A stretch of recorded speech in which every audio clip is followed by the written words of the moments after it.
এখন এ জায়গায় বইয়া ক্ষমার যে বই থাকলে হইবে না, কথা কি আব্বাই কইবেন নাকি ছোট কাকু কইবেন, কেটা কইবেন? তুই কর হ্যাঁ ওই বুঝাই তো বল বল। যাই হোক, এখন মান ইজ্জতের দিকে চাইলে তো এলাকায় থাইয়ান পুরান ঢাকা সে জায়গায় একটা 10 জন বইলে একখানে একটা সালিশ বিচার হইলে আব্বারে বা চাচা গো মান সম্মান দিকব না দিক আমারে দেয়, এটা আমি আমার দামি দায়িত্ব লই করতে পারি।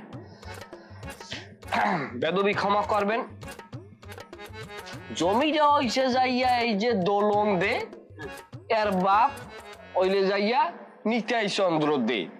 নিতাই চন্দ্র দে আসলে আব্বার বন্ধু মানুষ নাকি, স্বাধীনের সময় ওই যে নিমাই চন্দ্র দে, নিতাই চন্দ্র দে হে আর ফ্যামিলি লইয়া ও পার চলিয়ে গেছে পশ্চিম বাংলায়। তাই যাওয়ার সময় বাবারে ডাককে কইলে কি, হায়দার শিখ দেয়ার আমরা তো চললেই যাই, এই জমি জায়গা তো আর এ জনমে আর খাওয়া হইবে না, তাই তুমি আমার জায়গা ডুরাক্যা আমার টাকা দাও।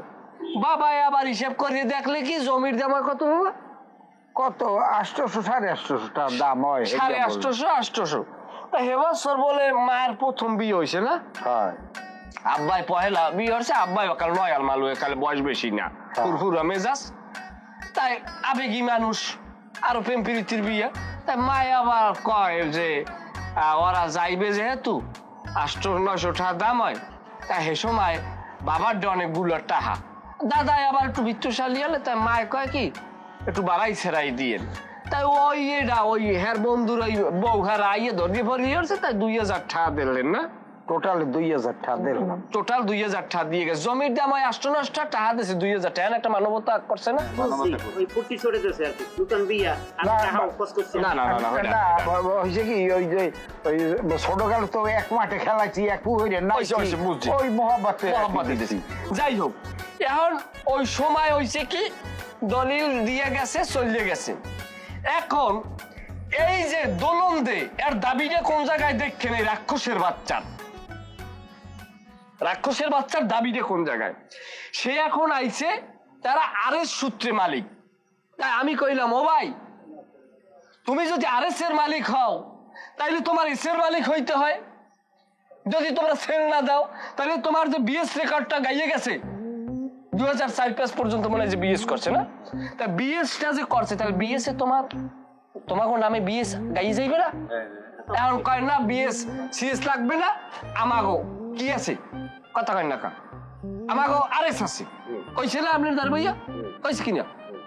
কয় কইবেন এটা, কইছে এটা মেম্বার সামনে কওয়া লাগবে না। তাই এখন বিষয়টা হইলে যাইয়া, এখন জমি ক্রয় সূত্রে মালিক হায়দারগঞ্জ যদি মালিক হইয়া থাকে, সেই মালিক অনুযায়ী সে এসের মালিক হয়েছে, আবার সে বিএস রেকর্ডে সে মালিক হয়ে গেছে। খাজনা পাতি জিম্মে যা হত্যার মধ্যে জিম্মে যা দেয়া সবকিছু সে পুরো করছে। এখন সে আরএস লইয়াছে। দাবিটা কোন জায়গায় দেখেন? 72 সনে বাকেরগঞ্জ মহকুমা যে রেকর্ড অফিসে দুর্ভাগ্যবশত একটা অগ্নিকাণ্ড হয়, সেই জায়গায় গুরুত্বপূর্ণ কাগজগুলো পুড়িয়ে যায় এবং ঢাকার যে হেড অফিস আছে পশ্চিমে হানাদার বাহিনী সেখানেও অগ্নিকাণ্ড করিয়া প্রয়োজনীয় নথিপত্রগুলো পুরাই দিয়ে যায়। এই কারণে হেরা কইতে আছে যে এইখানে গুরুত্বপূর্ণ কিছু পেপারস আমরা দেখাইতে পারি নাই, কিন্তু আমরা যে পিঠ দলিলটা দেখাই বা আমরা যে রেকর্ডিও যে দলিলটা দেয় এইটা কইতে আছে যে জাল দলিল। এখন আপনি কন। আচ্ছা হনো গুডুরে যাও তো। আমি কেমন কথা করেন মুরব্বী? আপনি বারবার গুডু গুডু কইতেছেন।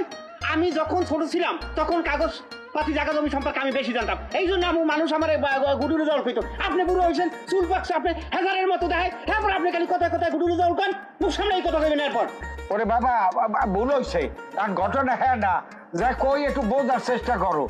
তুমি তো ছোটকালে তুমি আসলে যে বেশি বোঝ না এটা এলাকার মানুষের জানে, এই জন্য তোমার গুডু গুডু করতে, এটাও ঠিক আছে। কিন্তু আমি তো আবার তোমার ছোটকালে চলে গেছি, এখন আমি তো আর জানি না কমবে কি। হ্যাঁ আপনি একটা কথা বলি শোনেন স্যার, কোন সময় আমার গুডুরে জল কইবে না, যত শুনি তাহলে কিন্তু আপনার কপালে বুক আছে। আমি বুঝি না কিছু। তুমি কি জন্য একটা লোকের নাম আছে না, তাহলে সে একটা এখন সম্মানিত সে লোক, সে এমনকি বিচ্ছি আছে নাকি, সে মেম্বার, সে একটা প্রতিনিধি। তুমি কেন সমাজের মধ্যে একটা বাজে কথা বলো, বিশৃঙ্খল। হ্যাঁ, গুডু মুডু বলো, এটা হয় নাকি? গুডু রেজাউল, এটা তো খুবই অন্যায় করছে না। হ্যাঁ, এটা যাই হোক, নাম গুডু রেজাউল। রেজাউল জানো আর কইবেন না ভাই, আপনার আর কোনো সময় সে গুডু রেজাউল কইবে না, আপনি আর কোনো সময় গুডু রেজাউল কইবেন না। চাচা আপনিও সাক্ষী, আর কোন সময় জানো গুডু রেজাউল কথাটা না হয় নাকি ভাই? গুডু রেজাউল বল। তুমি এই সমাজের মধ্যে সরি বলো, রেজাউলকে সরি। বাবা সরি আমি বুঝতে হাঁটতে পারিনি। ঠিক আছে ঠিক আছে গুডু রেজাউল মানে কইবেন আর এটা ব্যাপারে সরি।